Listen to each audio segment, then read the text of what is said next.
Assalamualaikum warahmatullahi wabarakatuh. Meskipun agak telat, saya secara pribadi ingin mengucapkan selamat Hari Raya Idul Fitri 1446 Hijriah. Mohon maaf lahir dan batin. Hari ini kami dalam perjalanan menuju Dieng, Jawa Tengah. Bagi saya ini merupakan perjalanan pertama kali ke Dieng, dan sudah pasti perjalanan ini akan menempuh waktu berjam-jam lamanya.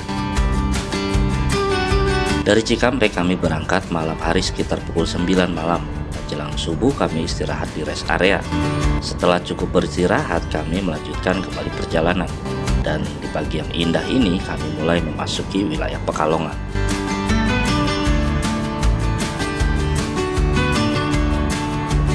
Memasuki wilayah perbatasan Pekalongan Banjarnegara, jalannya mulai menanjak. Meskipun pemandangan di sepanjang perjalanan begitu memukau, tetap harus waspada karena kondisi jalan yang menanjak dan ruas jalan yang tidak begitu lebar. Sebetulnya kami beberapa kali berhenti di beberapa titik. Selain beristirahat karena lelah, kendaraan yang kami gunakan pun butuh untuk diistirahatkan sejenak karena bisa overheat jika dipaksakan. Saya tidak begitu mengenal daerah atau perkampungan yang telah dilalui. Yang saya tahu kami akan ke Dieng melalui Banjarnegara.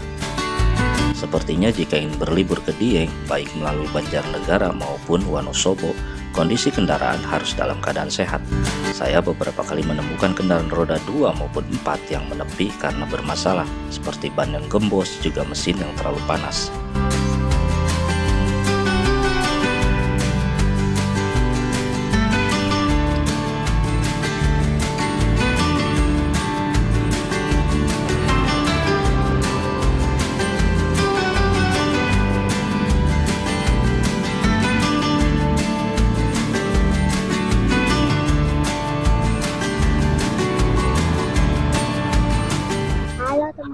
Dede lagi liburan sama engkau, mau ke Dieng.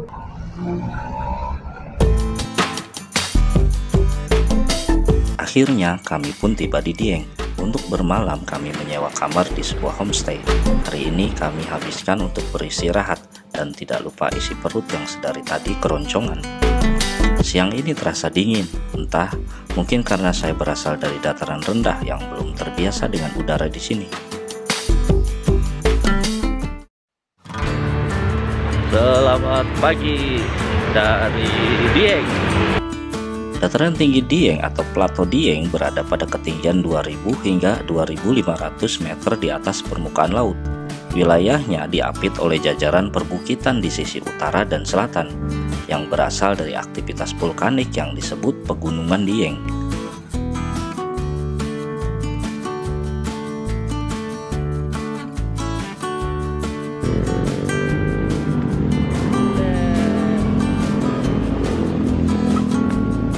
Mana ini?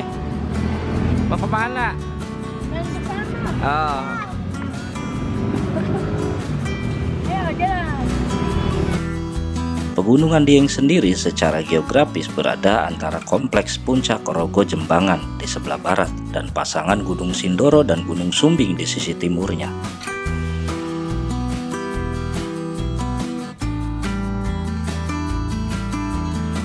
Siang harinya kami mengunjungi kawasan wisata Kawah Sikidang dan pulangnya main ke Candi Arjuna.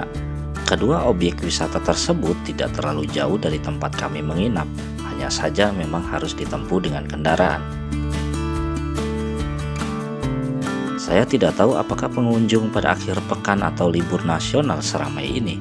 Menurut saya ini sangatlah ramai. Setidaknya dari mulai memasuki kawasan hingga lahan parkir, saya menemukan banyak sekali kendaraan milik pengunjung. Kawah Sikidang merupakan kawah aktif terbesar yang ada di dataran tinggi Dieng. Kawah ini memiliki satu telaga air panas kecil dengan air yang selalu mendidih. Dari informasi yang saya dapat, nama Sikidang itu diambil dari nama hewan, yaitu kijang. Kawah ini terbentuk dari letusan gunung berapi di kawasan dataran tinggi Dieng bertahun-tahun lalu dan berada di tanah yang datar, sehingga pengunjung leluasa melihat lumpur panas meletup-letup dan gas atau asap yang berwarna putih pekat mengepul di udara. Awalnya saya enggan memakai masker, tapi lama-kelamaan bau belerang begitu menyengat. Demi keamanan saya pun mengenakannya. Kami berjalan di atas jembatan kayu yang mengitari telaga air panas. Perasaan belum juga lama kami di tempat ini. Gerimis pun turun. Semakin lama gerimis kecil berubah menjadi hujan deras, membuat kami menyudahi petualangan di tempat ini.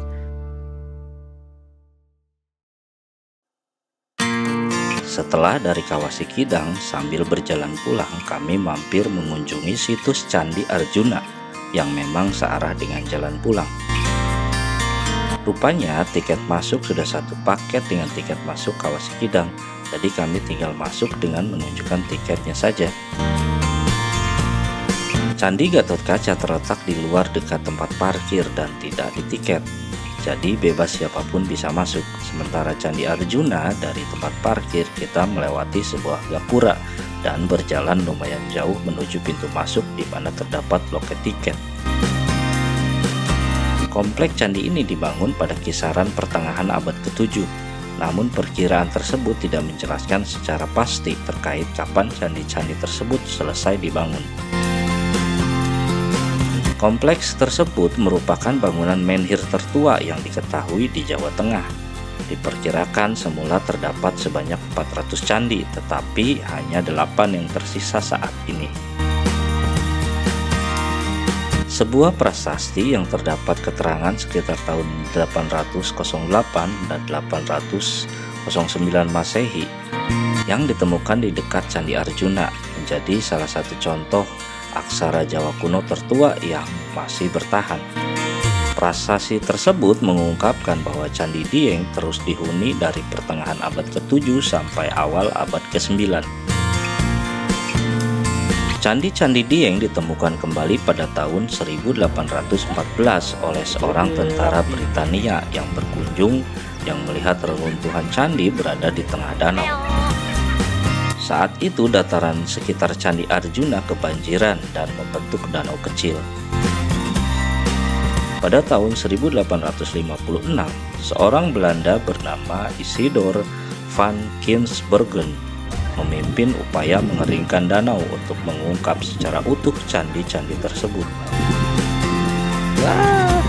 Karena waktu kunjungan dibatasi sampai pukul 5 sore, saya sempatkan mengambil foto sebanyak-banyaknya dan juga rekaman video yang saat ini Anda saksikan.